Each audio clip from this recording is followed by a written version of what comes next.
You know, the Muslim apologists of today don't care about the truth anyway. In this video, you'll understand why once again. Now, Farid tried to refute Dr. David Wood about the so-called difference between the Abhar and Al-Watin.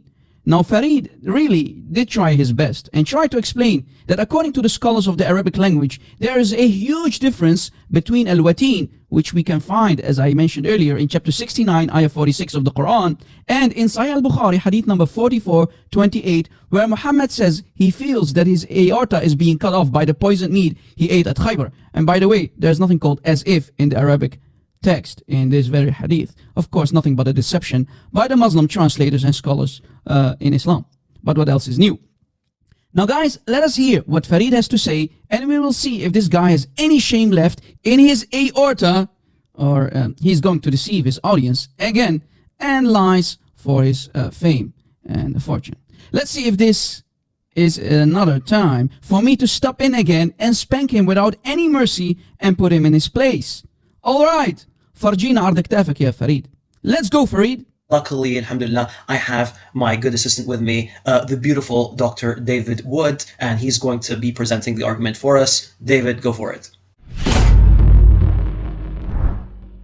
According to the Quran, if Muhammad were to invent a false revelation, if he were to make up verses of the Quran, Allah would kill him by severing his aorta. The aorta is the large artery that comes out of the left ventricle of your heart. Some Muslim sources call it the life artery. Sahih al-Bukhari, 4428. The Prophet, in his ailment in which he died, used to say, "O Aisha, I still feel the pain caused by the food I ate at Khaybar. And at this time, I feel as if my aorta is being cut from that poison."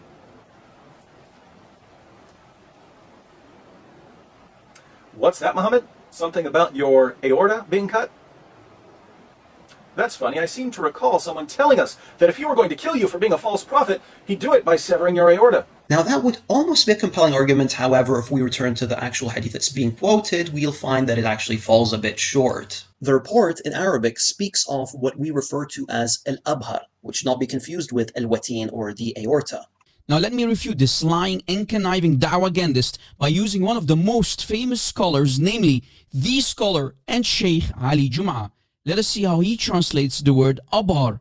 Is abhar the aorta, ya Sheikh Ali Jum'ah? الابهر اللي هو الاورطه يقولوا ايه الاورطه اللي هو في العربي الابهر ابهري اللي هو الاورطه ده. Wait, I did not hear you. الابهر اللي هو الاورطه. What is the meaning of al-abhar, ya Sheikh? الابهر اللي هو الاورطه. So according to the famous and native Arabic speaking Sheikh Ali Jum'ah, al-abhar means the aorta. So it turns out that Farid is lying again?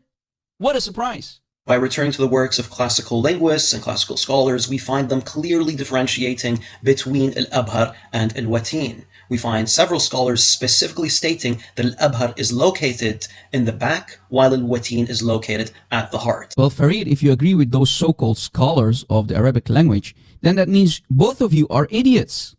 Honest to God, and here is why. Here is a picture that I put specially for you, Mr. Farida. You see, this is the aorta in red. It starts at the heart and it makes a nice turn down, and then it keeps extending all the way, let's say, through your abdomen and spine in the back of your body and whatnot. So it's one and the same aorta. If Allah decides to cut here, or Allah decides to cut there in Muhammad's body, it's the one and the same aorta. Al-Watin or Al-Abhar, it's the same. You idiot. You're only sugarcoating, you're only deceiving yourselves and your poor, ignorant, ultra-crepidarian ummah. An illiterate nation who cannot understand and think for themselves. Think, ya Muslimin, and see how people like Farid Response are deceiving you. And you're still applauding them, right? You are enjoying their deception. And you still are swallowing their deception, their makr, as if it is nothing. You are allowing them to poison your minds. Wake up, ya Muslimin. Please wake up. We don't hate you. We only ask you to think, to use your God-given brains. Please wait. When we go to Fathul Bari explanation of Sahih al-Bukhari by Ibn Hajar al-Asqalani, the third hadith, his saying, and Yunus said, as Ibn Yazid al-Ali, and al-Bazar, al-Hakim, and al-Ismaili connected this on the authority of Anbasa bin Khalid on the authority of Yunus with this chain of transmission. Al-Bazar said that Anbasa was the only one to transmit it on the authority of Yunus, i.e. he connected it. Otherwise Musa bin Uqba narrated it in Al-Maghazi on the authority of Al-Zuhri, but he sent it, and it also has two Mursal witnesses, both of whom were included by Ibrahim al-Harbi in Gharib al-Hadith. For him, one on the authority of Yazid bin Ruman and the other on the authority of Abu Jafar al-Bakir, and al-Hakim has a solution connected hadith on the authority of Mubashar who said, I said, O Messenger of God, what do you accuse yourself of? I do not accuse my son of anything except the food he ate in Khaybar. Her son, Bishr bin al-Bara bin Marur, died and he said, and I do not believe that they are other than her, and this is the time for my aorta to rupture. Ibn Said narrated from his Sheikh al-Wachidi with multiple chains of transmission in the story of the sheep that was poisoned for him in Khaybar, and he said at the end of that, and he lived after that for 3 years until he had the pain in which he died. And he kept saying, I have not ceased to feel the pain of the food I ate in Khaybar until this was the time for my aorta to rupture. A vein in the back and he died a martyr. And his saying, a vein in the back is from the words of the narrator, as is his saying, and he died a martyr. And his saying, I have not ceased to feel the pain of food, meaning I feel pain in my stomach because of the food. Al-Dawudi said, what is meant is that he has lost the pleasure of tasting it, and Ibn al-Tin followed him. And his saying, Awan, with the fatha on the circumstance, the linguist said, the aorta al-abar is a vein hidden in the back connected to the heart. If it is cut off, its owner dies. Al-Katabi said, it is said that the heart is connected to it. The condition of the sheep that was poisoned in Khaybar during the Battle of Khaybar has been explained in detail. Which means if Allah had cut it 3 years before, that means he would have died 3 years ago. But he was still alive for 3 years. Al-Abar, when it is cut off it very fatal. And also if Al-Abar meaning ascending aorta is cut off the owner dies. If Al-Watin is the pulmonary veins, the owner may still survive. Let us continue. Let's see what this guy has to say more. We find several scholars specifically stating that al-abhar is located in the back while al-watin is located at the heart. This has been made clear by linguists such as al-Athram, al-Bandaniji, al-Hunnai, al-Suhari, and others. Now, Dr. David Wood would have realized this if he knew some Arabic and if he realized that the word al-abhar and al-watin don't exactly sound alike. Yeah, Sheikh Farid, can you tell us again what the names of those scholars are? One more time. This has been made clear by linguists such as al-Athram, al-Bandaniji, al-Hunnai, al-Suhari, and others. Okay, that's perfect. Thank you, Mr. Farid. Response. Since Farid provided a list of names of scholars and their books, let us go, let's say, to this guy, al-Bandaniji, in his book called Al-Taqfiyya fil Lugha, on page 186. Since Farid's response is saying that these scholars differentiated between al-Watin, which is supposedly the vessel at the heart, and al-Abhar, which is supposedly the vessel in the back. Here is the book of al-Bandaniji in Taqfiyya fil Lugha. That's the book title. And let us go to page 186. Here you see 186. This is the page. Let's scroll down to show you 186 for the people who know Arabic. 186. All right, let us go back. And I think Farid is talking about this part here. It says al-Abhar Araq fi al-Dahar. So it's a vein in the back and in the heart. Al-Watin. Do you see it? Al-Watin. So it's the same artery. Al-Abhar and Al-Watin. It's the same artery that goes through the back and the heart. Al-Qalb means the heart. Did you catch it?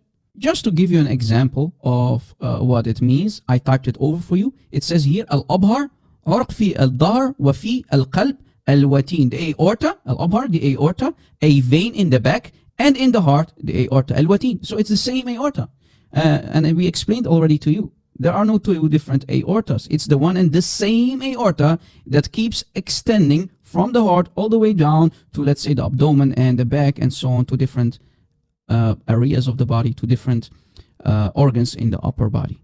Did you catch it? So actually, Al-Bandaniji just exposed you. By the way, Farid, because of you, I had to download this entire book in PDF form. And I went to the same page that you mentioned, page 186, to expose you. So thank you for allowing me to show you and to show everybody, your audience and my audience, what kind of liar and deceiver you are. Because that same book that you mentioned backfires and destroys you and exposes you as a deceiver. You're nothing but a deceiver and liar, ya Farid. Same like all of you Muslim apologists of today who are too embarrassed to see the irony that it was Allah who cut off the aorta of your As you can see, Rob Christian just exposed himself by showing half of the words. And he used Google Translate. He only translated half. The aorta al-abar, the vein in the back and in the heart. The sciatica, in the hand. The coal in the leg. Sciatica, in the blood, the pounding and the sobbing. The barren place. Rob exposed him, but they was also Google mistranslation. Sciatica isn't al-watin. The pulmonary veins are aorta that is responsible for purification is al-watin. And you can that he separately explained al-abar not joining al-abar and al-watin is the same thing. You can he give spaces between them and it was a list of something. Not full explanation for all. Fake prophet. Even Allah was tired of the nonsense and the lies and the deception of your fraud prophet Muhammad. Thank you for allowing me to destroy you. Just to finish Farid off today, here is an official Arabic lexicon, and I'll provide the link in the description box. If we go to the part where it's talking about al-abhar or abhar, we can find the following. Now here it's talking about al-watin and al-abhar. You see the yellow highlighted word, it says al-watin or watin. So it says here, وَيَمْتَدْ, it extends, إِلَى الصَّدْر, it extends to the chest, فَيُسَمَّى الْأَبْهَرِ. So when the aorta, it's one long aorta, the same aorta, when it extends to the chest, it's called al-abhar, the aorta, al-abhar.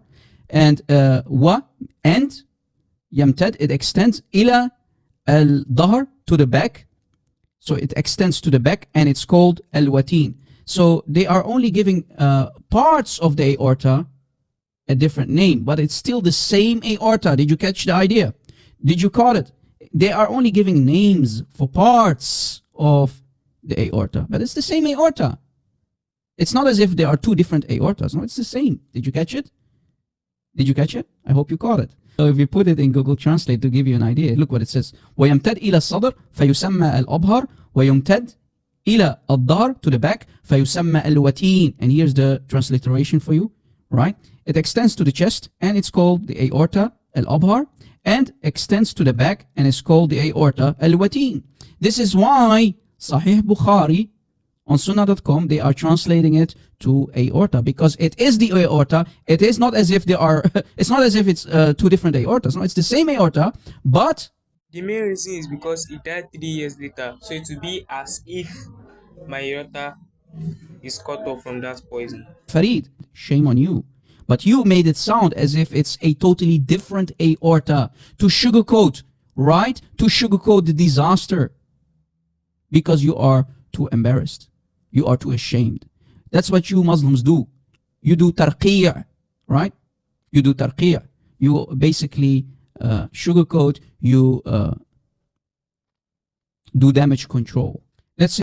Rob Christian half translation again. He just loves translating half. Let's see. The text talks about a structure, likely a major blood vessel or artery, that extends to the foot and has branches connecting to various limbs.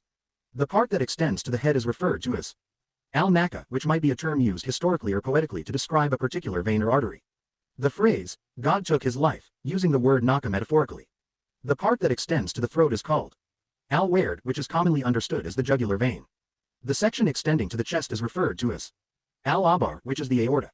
The part that extends to the back is known as al-watin, a term often associated with the main artery or a crucial vein connected to the heart, which is referred to as al-fuad.